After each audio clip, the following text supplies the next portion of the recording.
நான் என்ன சொல்ல வரேன்னா, அது யாராக இருந்தாலும் சரி, சரிங்களா? யாராக இருந்தாலும் சரி, இன்னைக்கு வீட்டிலேருந்து இன்னைக்கு ஒருத்தர் யாராக ஹெல்ப் கேட்குறாங்க, புது சேலை அதை இருந்தால் கொடுங்க, வீட்டில் ஏதாவது சாப்பாடு கொடுங்கன்னு கேட்குறாங்க, இலகப்பட்டவங்கன்னு வச்சுக்கோங்களேன். அப்போ நம்ம என்ன பண்ணோம்னா, வீட்டில் இருக்கிற சேலையெல்லாம் கண்டிப்பாக நம்ம யூஸ் பண்ண சேலை எக்காரணம் கொண்டு யாருக்கும் தராதீங்க. காரணம் என்ன, நம்ம யூஸ் பண்ண நம்ம சேலையோ ஷாலோ பிர்காவோ நைட்டியோ சுடிதார் ஸ்டாப்போ எதுவாக இருந்தாலும் நம்ம யூஸ் பண்ணிட்டோம்னா அதை அடுத்தவங்களுக்கு நம்ம தரக்கூடாது. ஒன்று.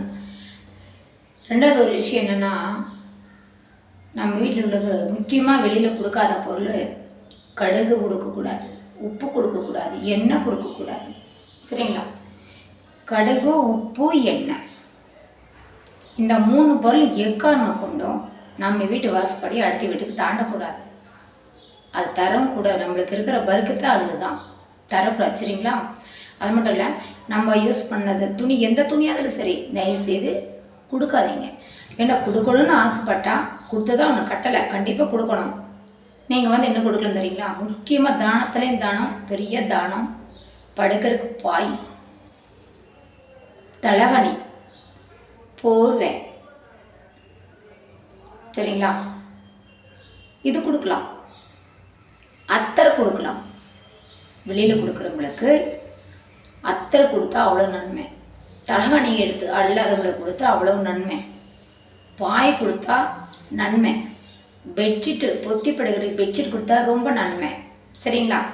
இந்த நல்ல விஷயங்களெல்லாம் நீங்கள் பண்ணிட்டு வாங்க. கண்டிப்பாக சொல்கிறேன், உங்களுக்கு நல்ல சிறப்பாக எல்லாத்தெல்லாம் நெருக்க பறக்கத்து கொடுத்தா அந்த நன்மை உங்களுக்கு, நம்ம குழந்தைகளுக்கு சந்தோஷமாக எல்லாம் நாடி வருவோம். சரிங்களா? இதை செய்யுங்க. நல்லா தெரிஞ்சுக்கோங்க. கடுகு, உப்பு, எண்ணெய், இந்த 3 எக்காந்து கொண்டு நம்ம வீடு வாசப்படி விட்டு வெளியே போகக்கூடாது. சரிங்களா? இதில் நீங்கள் கவனம் பாருங்க. நீங்கள் தானம் தர்மம் பண்ணுங்க வேணாங்களே, ஒரு 100 ரூபாய்க்கு வாங்கி கொடுத்தாலும் சரி, 50 ரூபாய்க்கு வாங்கி கொடுத்தாலும் சரி, கடையில் போய் புது துணி வாங்கி கொடுங்க. நம்ம யூஸ் பண்ண துணி கொடுக்கக்கூடாது. வெளியில் வர்றவங்க யாருக்காக இருந்தாலும் சரி கொடுக்கக்கூடாது. இப்போ காசெல்லாம் கொடுக்கலாம், தப்பு இல்லை. காசு எப்போ வேணாலும் கொடுக்கலாம், அது தப்பு இல்லை. அது தானம் தர்மம் நன்மை ஜக்காத்து அப்படிங்கிற பேரில் போயிடும். அல்லாத்தால அது ஒன்றும் பிரச்சனை இல்லை. நான் சொல்கிற துணிமணிக்கு முக்கியமான வீட்டு பொருளுக்கு மட்டும் சொல்கிறேன். சரிங்களா? அதான். ரெண்டாவது விஷயம், நம்ம பெத்த பிள்ளைகளுக்கு கொடுக்கக்கூடாது பொருள் என்ன தெரியுங்களா? கத்தி, அருவாமனை, எண்ணெய், கறி. இது நாம் நம்ம வீட்டிலேருந்து எடுத்துகிட்டு போய் நம்ம பொண்ணு வீட்டுக்கு கொடுக்கக்கூடாது. உறவுகள் குறைஞ்சிட்டு போகும், பாசம் குறையும், எப்படி வெறுப்பு அதிகமாகிடும். புரியுதுங்களா? நம்ம பொண்ணுங்க வாழ்கிற வீட்டுக்கு நம்ம வீட்டிலேருந்து கொண்டே கொடுக்காத பொருள் எண்ணெய், அருவாமனை, கத்தி, கறி, இந்த பொருளை நம்ம கொண்டே கொடுக்கக்கூடாது. நம்ம பொண்ணு வீட்டுக்கு கொடுக்கக்கூடாது.